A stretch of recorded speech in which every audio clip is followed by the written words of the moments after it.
Llegó el abogado César Gutiérrez Priego, como le había adelantado. Ya llegó el maestro Pepe Reveles, el maestro Paco Cruz. Mi querido César, por orden, ¿no?, de llegada al sistema, te saludo. No sé si quieras iniciar con algún comentario de esto. Nos vamos directamente a tu columna, que está también durísima, para dejar la víbora chillando. Gracias por estar aquí, César. Al contrario, Vicente, Paco, Pepe, un placer saludarlos como siempre. Mira, me llama la atención que durante 20 años no hayan utilizado esos supuestos audios, ¿no? Incluso se sabe que aquella persona que haya tenido los audios y que no los presentó en su momento, pues estaría cometiendo un delito. Y bien lo dice, ¿no?, Israel Vallarta, él entiende de la parte legal. Creo que parecería que a cierto sector de la prensa le ha molestado sobremanera en el caso de Israel Vallarta, porque viene a demostrar cómo la autoridad junto con los medios de comunicación fabricaban culpables. Y él es el ejemplo más claro de eso. El que veamos el día de hoy a un fiscal general que sale a defender estas hipótesis, me parece que él, como profesional y como doctor en la materia, saben que no podrían utilizar esa información por más que lo que hicieran manejar como un indicio nuevo, puesto que se tenía conocimiento en su momento de que existían supuestamente esas llamadas, ¿no? Y como lo dice Israel Vallarta, nadie niega el derecho de las víctimas en que hayan sufrido a lo mejor un secuestro, pero como él hace el señalamiento directo, ¿no? Yo ya fui juzgado y yo no fui quien realizó ni esas llamadas ni esos secuestros. Y yo sí tuve oportunidad de escuchar también la entrevista y coincido en lo que dice Israel Vallarta, que él sí pagó una cantidad de dinero, pero dice que se lo entrega a la policía, que se supone que es quien iba a terminar haciendo la negociación. Entonces, creo que por incluso justicia y por reconocimiento legal de la verdad jurídica histórica, ¿no? Porque muchas veces algo que nos ha pasado en nuestro país es que nosotros en los medios de comunicación vemos información que no va de la mano con lo que existe en una carpeta de investigación, una averiguación previa en su momento, y en una causa penal, ¿no? Entonces, cuando escuchamos algunas resoluciones, decimos, es que no tiene lógica. Sí, lo que pasa es que lo que tú escuchas en los medios de comunicación no tiene nada que ver con lo que existe en el mundo jurídico. Me parece que Israel es inteligente, no se engancha, pero sí parecería que hay ciertos, ¿no?, comunicadores que parecería que tienen la encomienda de forzosamente ensuciar lo que ya de por sí está muy ensuciado, ¿no? Y a mí en lo personal no coincido con muchos puntos de Ciro Gómez Leiva, pero no deja de ser una persona que conoce la carrera del periodismo. Y me parece que nada más faltó que dijeran que esos audios se los entregó en una carta vía póstuma a Isabel Miranda de Wallace, porque ese grado, ¿no?, de incongruencia hemos llegado.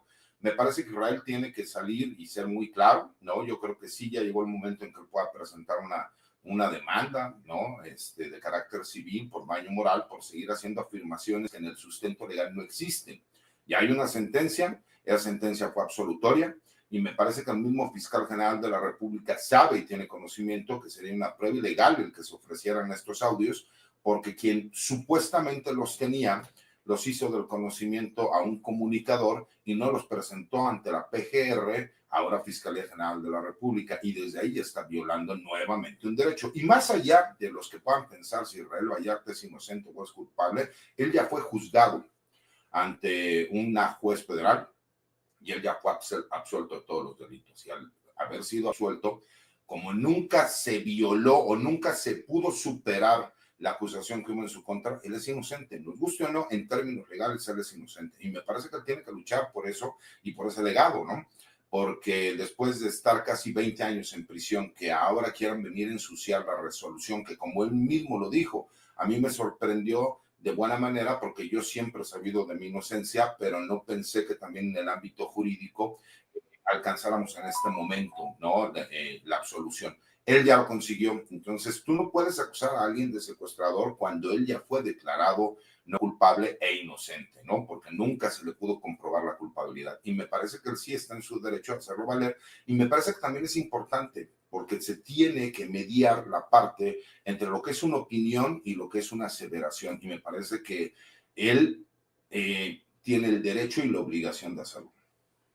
Ya hablaremos en la segunda vuelta, si te parece, César, de los sobrinos incómodos del almirante secretario de Marina, ex secretario de Marina Rafael Ojeda, en el sentido como lo expresa la presidenta. Hoy los que buscan denostar a nuestras Fuerzas Armadas son los que apapachaban a García Luna ante el planteamiento que le hago. Pero antes, mi querido César, escuchamos también a Pepe Rebeles para iniciar con fuego la mesa de seguridad. Mi querido Pepe, ya saben, más de 50 años, Premio Nacional de Periodismo, autor precisamente de varios libros, se los recomendamos, como este, sobre todo por la entrevista que le acabamos de hacer a Israel Vallarta, el Affair Cassés, una historia de novela. Querido Pepe, un abrazo, ¿cómo estás? Muy bien, muy buenos días. Saludos a los cuatro, a los tres, a Paco, a César y a Vicente.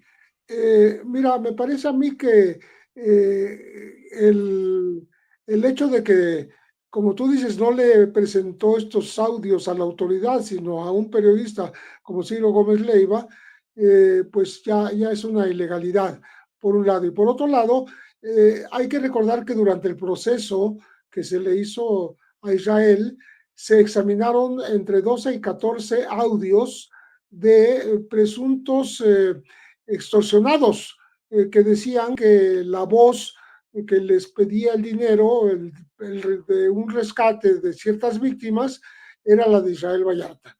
Se hizo un peritaje de audio. Como ustedes saben, la voz es como la huella digital, no hay dos iguales, no hay posibilidad de confundir, y se demostró que ninguno de esos audios era la voz de Israel. Por tanto, desde entonces se quiso montar este tema de los audios como parte de la culpabilidad presunta de Israel en diversos secuestros. Entonces, me parece que ahora que la Fiscalía vaya a aceptar examinar estos audios, pues va a resultar, si es que lo hace, ¿no?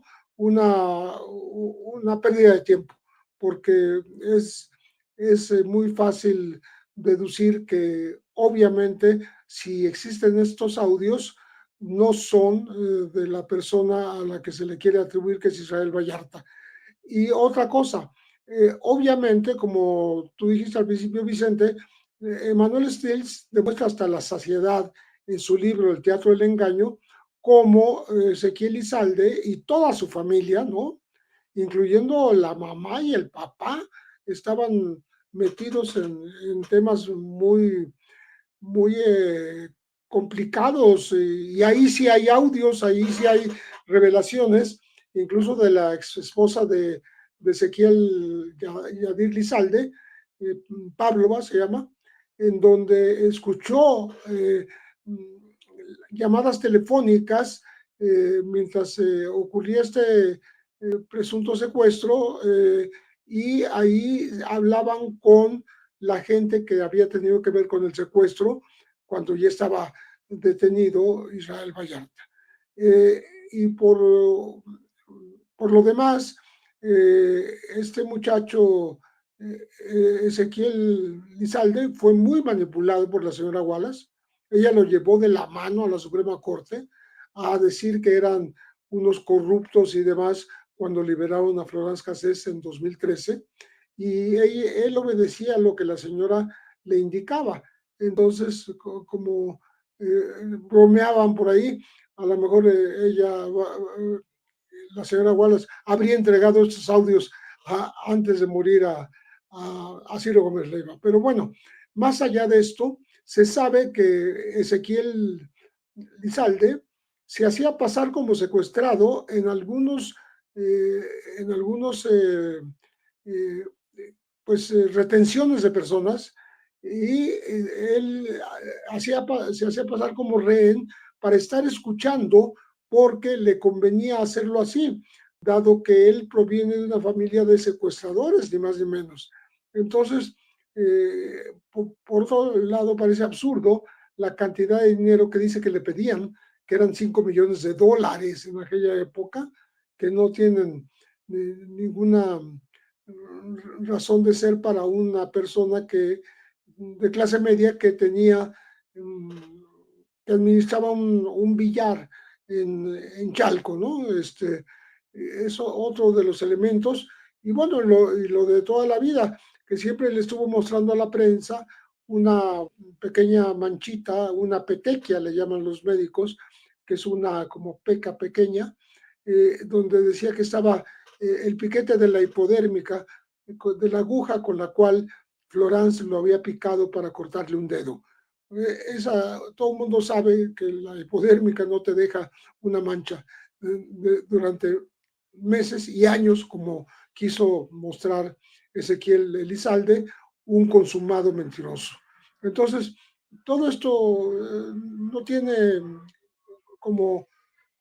razón de ser ya, sobre todo porque no hay ningún pendiente, aunque la Fiscalía haya dicho lo contrario, en cuanto a escuchar todavía argumentos de las presuntas víctimas, que menciona 6, los 3 que estaban en el rancho de las Chinitas, que era la mamá del niño Cristian, Cristina Ríos, estaba Ezequiel Yadir Elizalde, estuvo el papá del niño, hijo de la señora Cristina. Por fuera se menciona a un presunto secuestro anterior de Valeria Cheja, de la comunidad judía, y también de otro miembro de la comunidad judía, Shlomo Segal, que también en su momento describió el lugar donde lo tuvieron pues cautivo, y no corresponde al rancho de las Chinitas, porque ahí quisieron obligarlo a decir que ahí estuvo, pero no era cierto, porque él estuvo en una casa de 2 pisos y esta era de un solo piso. En fin, todos estos detalles están en el expediente y basta con leerlo, basta con analizarlo para darse cuenta que hay invención sobre invención sobre invención con el paso del tiempo, y es absurdo que 20 años después quieran revivir un tema que ya pasó a la historia desde el punto de vista jurídico, porque se dio una solución de libertad lisa y llana.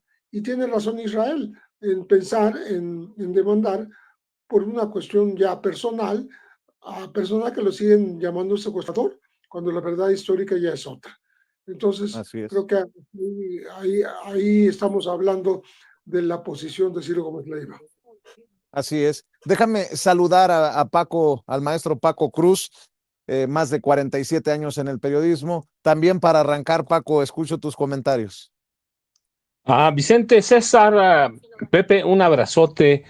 Mira, ya Pepe y César delinearon algunos, algunos temas jurídicos, legales de este caso. Yo voy a retomar el caso de Alejandro Gertz Manero. Primero, ¿quién es Alejandro Gertz Manero? ¿Sí? Él fue 6 años fiscal en el gobierno de Andrés Manuel López Obrador.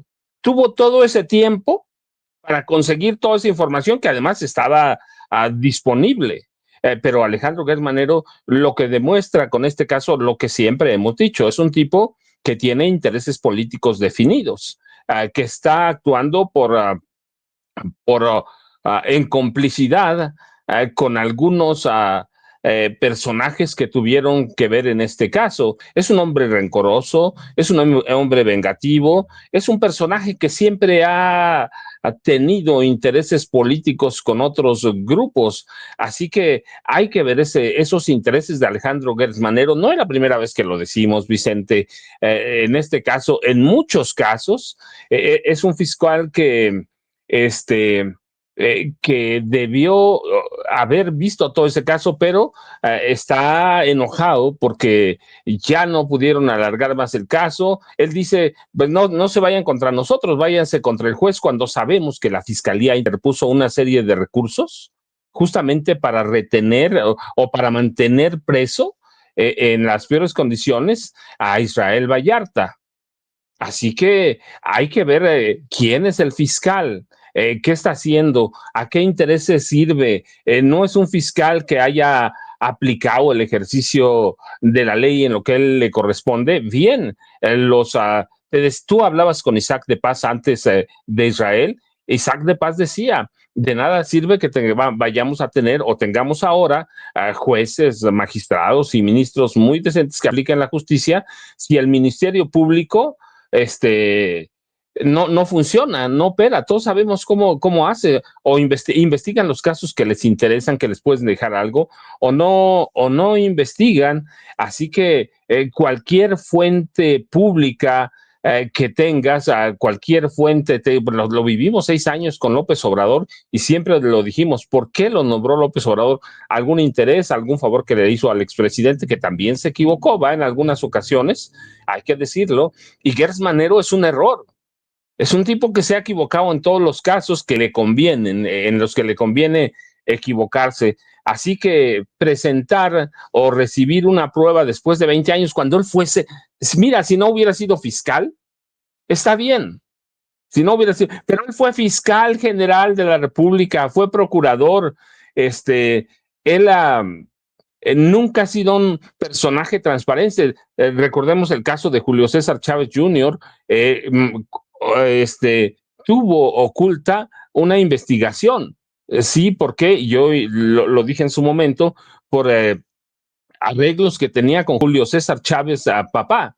Así que hay que ver qué esconde en su pasado, sus antecedentes, los antecedentes de su familia, su riqueza. Hay que ver, es un hombre vengativo incluso con su familia, es capaz de todo eso. Entonces, ¿a qué intereses sirve ahora? Es un hombre de izquierda, es un hombre de la 4T, no es priista, no es panista, pero se siente mucho más seguro, siempre ha sido así, entre los panistas y los priistas de cúpula. Ese es su trabajo. Se sentía muy bien en el gobierno de Enrique Peña Nieto, se sentía muy bien en el gobierno de Felipe Calderón.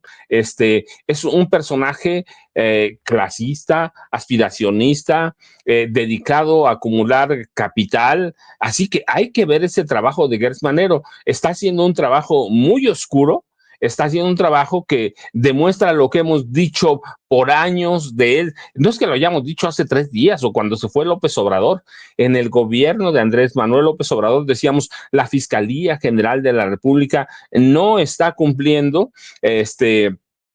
Yo de pronto tenía la idea y tengo todavía la idea de que piensa que somos tontos, piensa que está operando. Es un tipo inoperante en lo que no le conviene, en lo que le conviene. Pues un tipo que acumula poder, que le gusta hacer favores a la gente y luego cobrárselos. Así ha funcionado, así ha operado Gertz Manero, así que hay que entenderlo. Y cuando le dan una noticia como esta, por ejemplo, a Ciro Gómez Leiva, pues hay que entenderlo así. Es un hombre que tiene intereses políticos oscuros, y que así va a operar, así va a funcionar. Así que hay que ver a quién está sirviendo Vicente, que es un fiscal que nunca ha respondido a los intereses del pueblo. Olvídate la 4T. Olvídate de eso. No ha servido nunca a los intereses de la gente. Es un abogado neoliberal, es un abogado que se siente muy cómodo con las clases poderosas, así que sí hay que entenderlo, y que le va a dar guerra a Israel Vallarta, lo va a hacer, porque lo que dije al principio, es un hombre vengativo, es un hombre rencoroso, y se siente que él al final debe decidir por encima y pasar por encima de quien sea. Ya Emanuel Stills lo ha dicho, no hay, esos audios no son la voz de Israel. Pepe te lo está diciendo, hay peritaje sobre eso. Entonces, ¿qué está haciendo Alejandro Gertz Manero? Lo que ha sido siempre, un hombre con intereses, un servidor público, un funcionario con intereses muy oscuros, Vicente, Pepe y César. Así es. Debo de admitir, César, que me acordé mucho de ti cuando le digo, señor fiscal, los que hemos seguido de cerca este caso consideramos que no hay voluntad, no hay interés de admitir errores. Ahora te voy. Me acordé de eso. Hay que explicar un poco a la gente. Esto tiene que ver con un asunto legal en donde ya nosotros teníamos incluso una fecha de audiencia por las agresiones que en su momento hubo por parte del Pelón Gomis. y que por una entrevista que, bueno, en una mañanera, una participación que tú tuviste, en donde le hiciste ciertas preguntas por un libro que se llamaba El Fiscal Imperial, si no mal recuerdo, incluso el presidente te dijo, ahórrate el golpe. Y como no te ahorraste el golpe, ese mismo día en la tarde nos hablaron para decirnos que se desechaba todo, que incluso habían solicitado bajar la audiencia que ya teníamos y la mandaron a la Fiscalía de la Ciudad de México, en donde no se habían aportado datos de prueba y que nos la pusieron además a los 2 días, ¿no? Entonces, para que la gente pueda entender un poquito también cuál fue la magnitud de hacer tu trabajo periodístico, y por eso fue el ahórrate el golpe.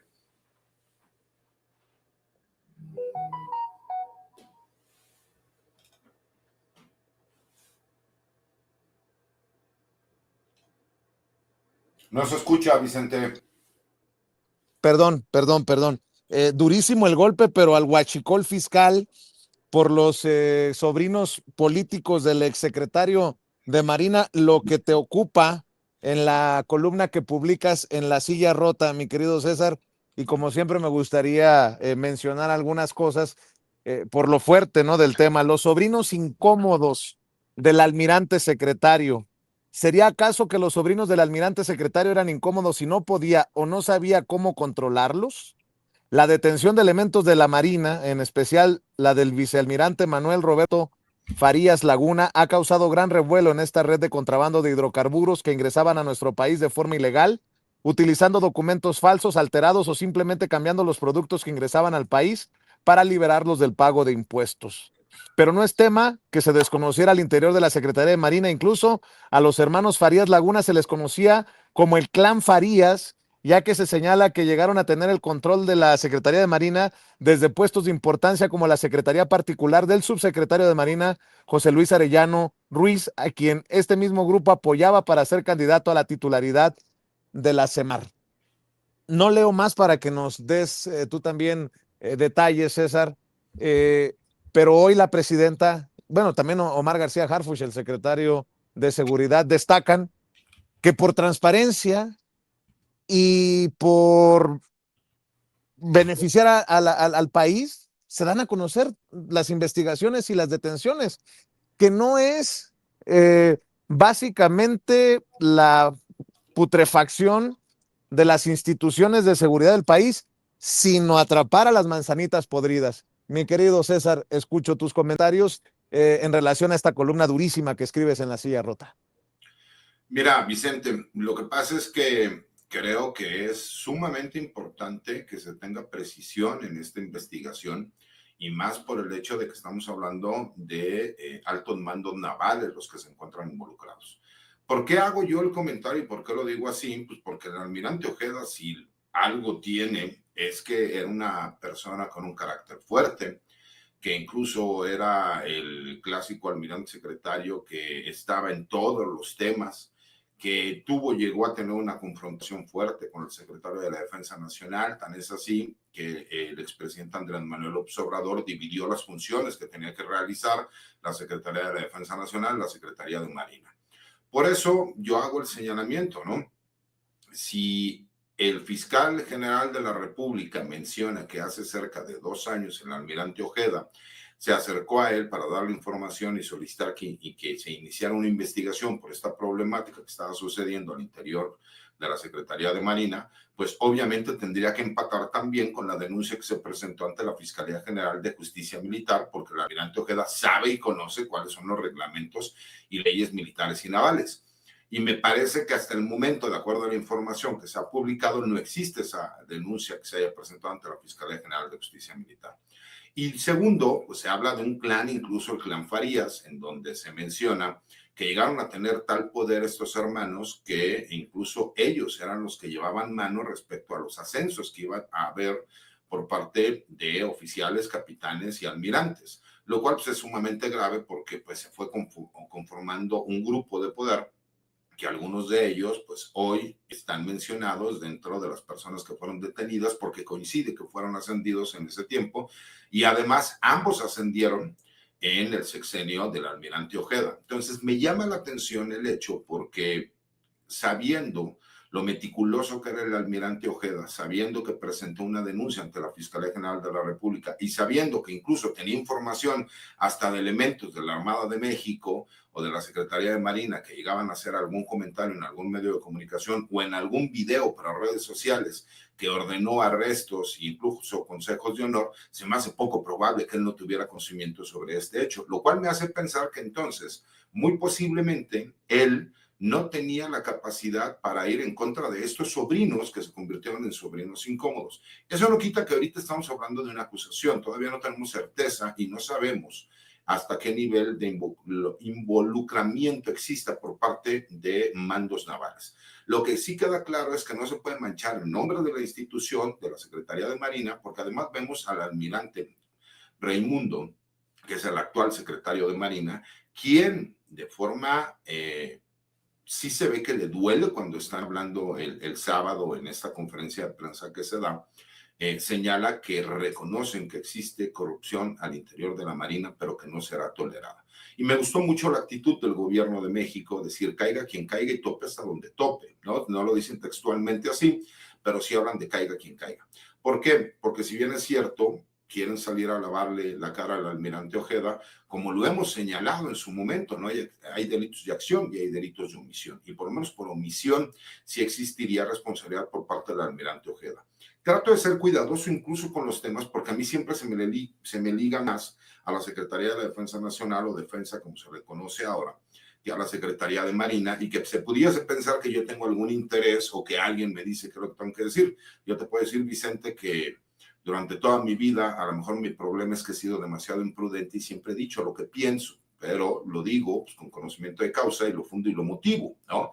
A mí en lo personal, me parece que el almirante Ojeda haya presentado una denuncia o por lo menos haya tenido conocimiento a la Fiscalía General de la República, que esto estemos hablando de cerca de 2 años y que a raíz de lo que sucede en marzo de este año con el decomiso de estos 10 millones de litros de diésel, ¿no? Y que se suman a los 15 millones que conocimos que se llevaron a cabo en otra frontera del país, pues sí me puede hablar de que existía una red en donde por lo menos ahorita los señalados como actores intelectuales, pues son los hermanos Farías, y que no haya tenido conocimiento el almirante Ojeda o que no haya podido controlar a sus sobrinos, pues obviamente me llama poderosamente la atención conociendo el carácter y las capacidades que tenía el almirante Ojeda. Entonces, desafortunadamente, incluso ahorita hemos empezado a escuchar en otros medios de comunicación y algunas otras personas que no solo hacen señalamientos también del robo de combustible, sino de algunos otros hechos con apariencia de delito,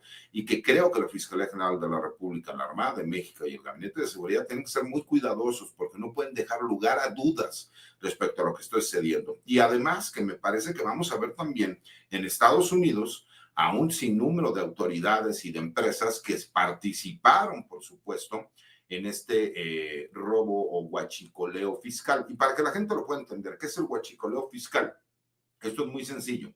Lo que hacen es que al solicitar ellos combustibles como el diésel o la gasolina, lo que hacen es se introducen a México y se paga un IEPS, que es un impuesto especial a productos y servicios. Por lo general es entre 7 y 8 pesos más o menos cuando hablamos de diésel o gasolinas. Si tú hablas de este número y cantidad de millones de litros, pues imagínate los millones de pesos que ellos no le pagan a la hacienda mexicana y que obviamente pues incluso están haciendo una trampa porque están comprando combustibles mucho más baratos y hay una competencia desleal en contra de quienes compran los combustibles a precio normal.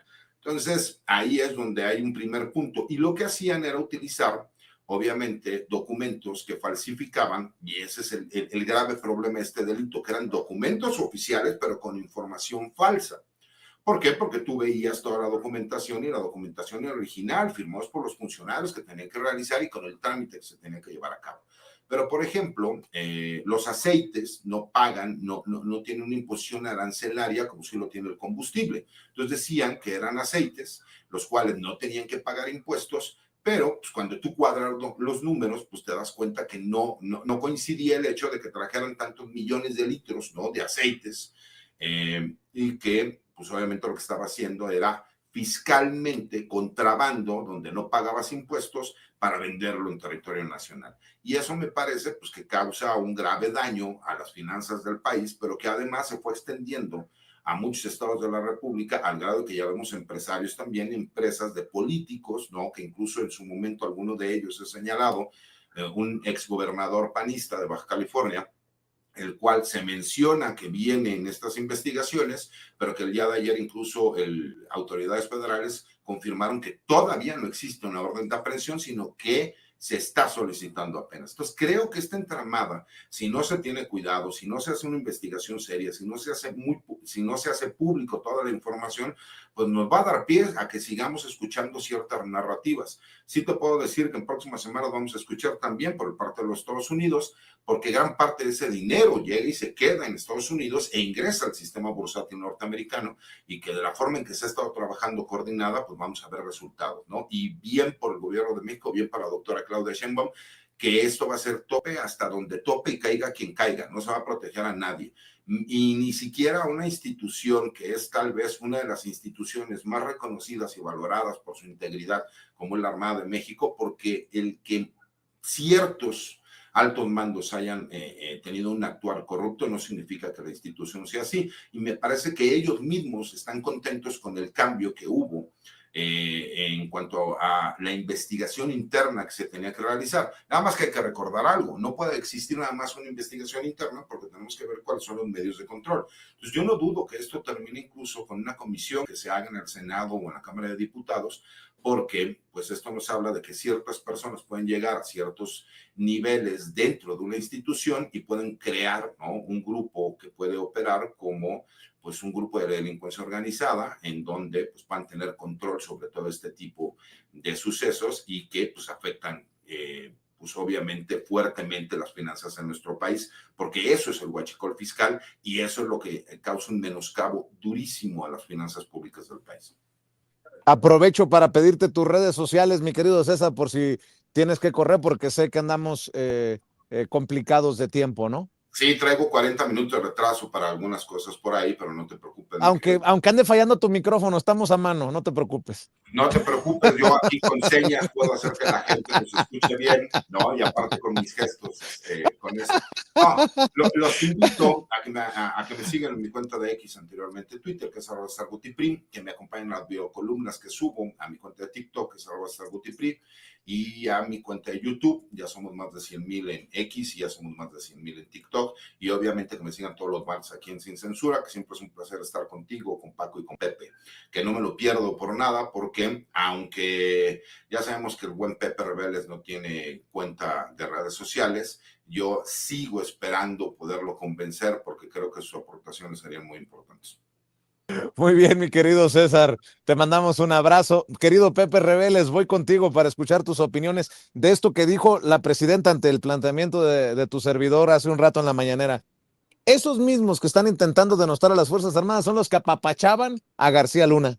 Ahí lo dejo sobre la mesa. Mi querido Pepe, ¿cómo ves esta investigación? Pues que es durísima, ¿no? Durísima, pero qué bueno que se está haciendo público lo que se puede para, pues para confirmar que no hay cabida a la impunidad ni a la tolerancia a la corrupción, querido Pepe. Sí, yo no tengo empacho en decir que esto está afectando, incluso va a tener resultados negativos para personas que puso el propio presidente Andrés Manuel López Obrador al frente de estas aduanas y de estos puertos, y gente pues cercana a los marinos que ahora se corrompieron, y podrá tener resultados negativos en el futuro. Pero bueno, hasta ahora la investigación es muy profunda, muy seria, porque estamos hablando que en el transcurso de estos 2 años, pues se han hecho muchas cosas, entre otras cosas, la incautación del buque que llevaba los 10 y la propia carga de 10 millones de litros de diésel, disfrazados, como ya explicó el licenciado César Gutiérrez Priego, y de ahí la prolongación de la investigación hasta investigar cómo,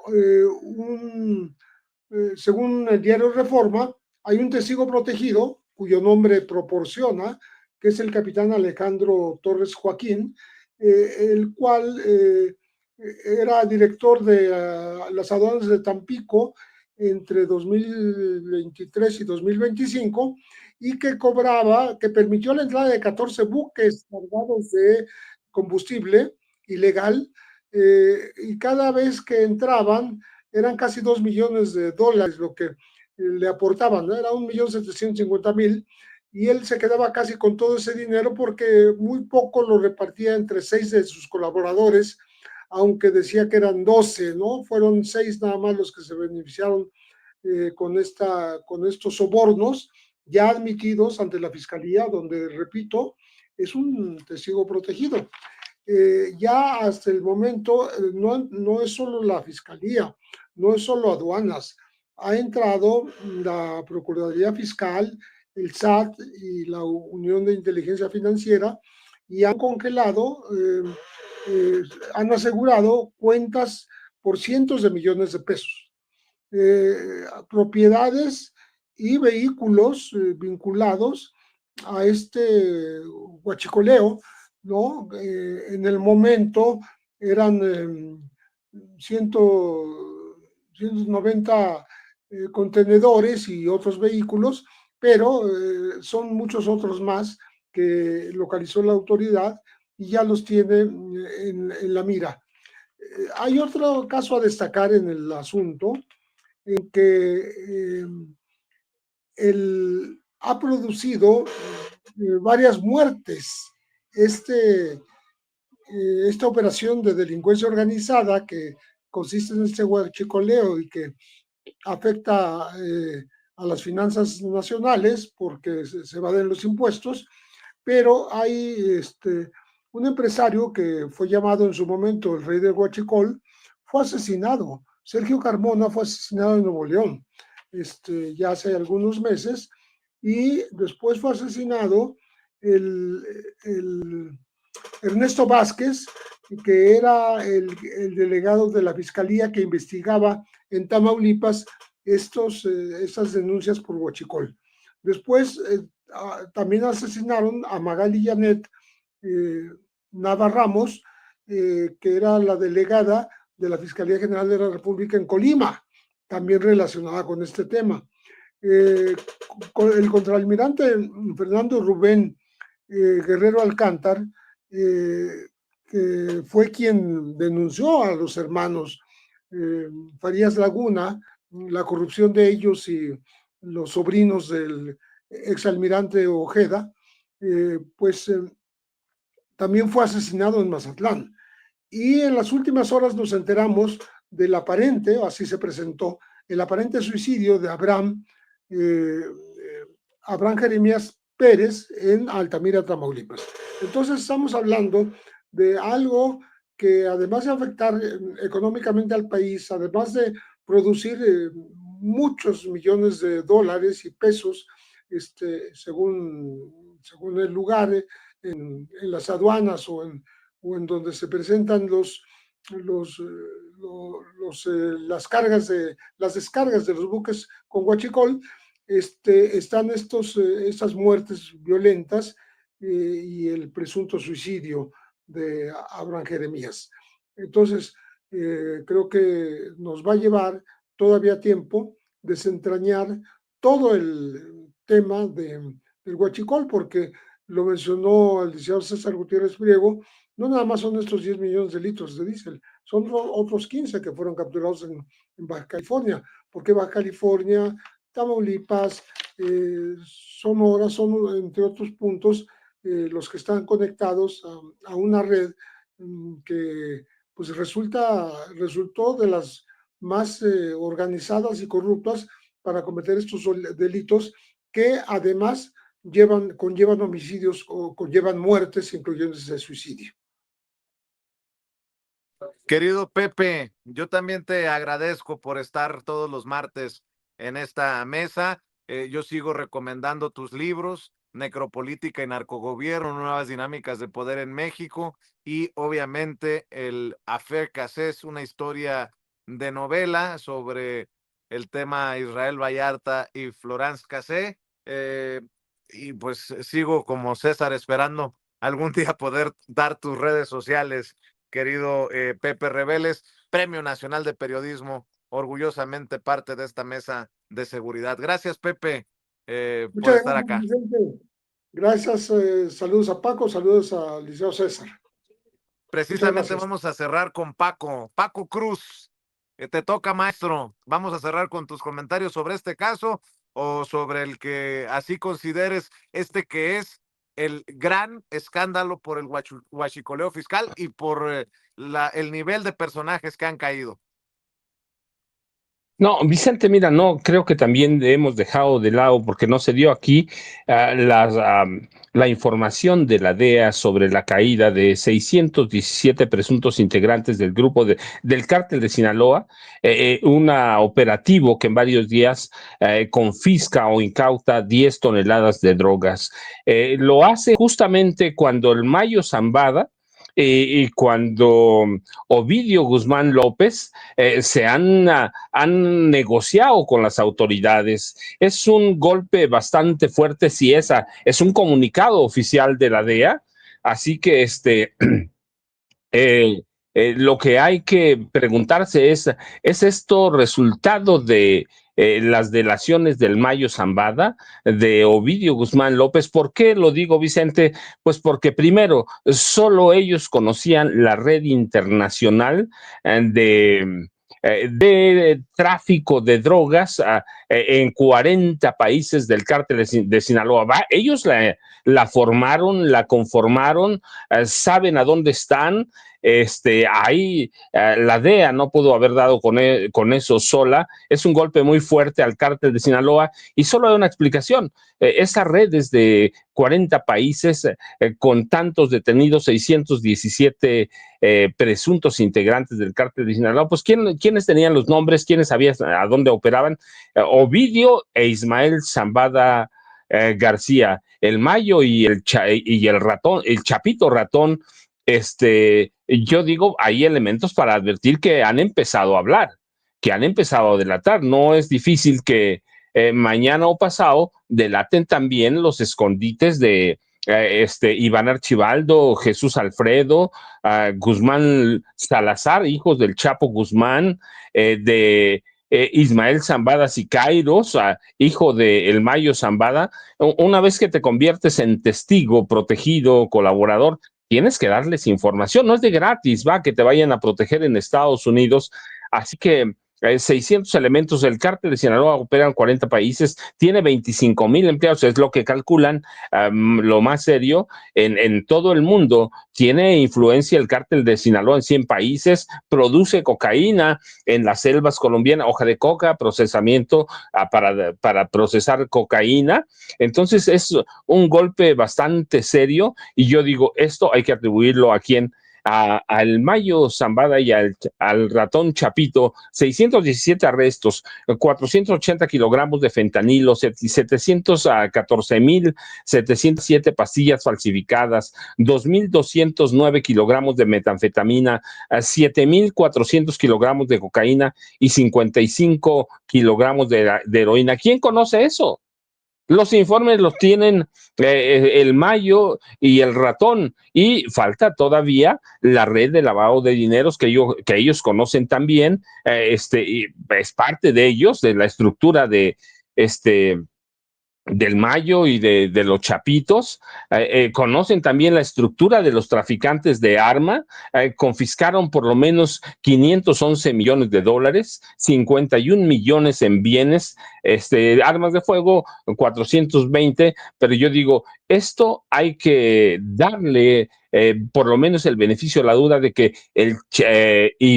Ovidio Guzmán López ya habló, Vicente, y de que el Mayo Zambada también, y que solo fue a traicionar a unos cuantos, incluido el Guano Guzmán, el hermano del Chapo Guzmán. Así que eso es una perlita, Vicente, que de pronto dijimos, no, es en el resto del mundo.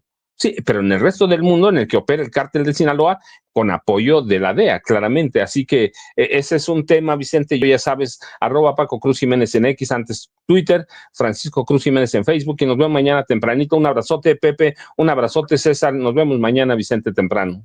Claro que sí, les mando un abrazo, gracias por estar en esta mesa de seguridad. César Gutiérrez Priego, Pepe Reveles, Paco Cruz, todos los martes aquí en Sin Censura. Y le Abrazo a todos. agradezco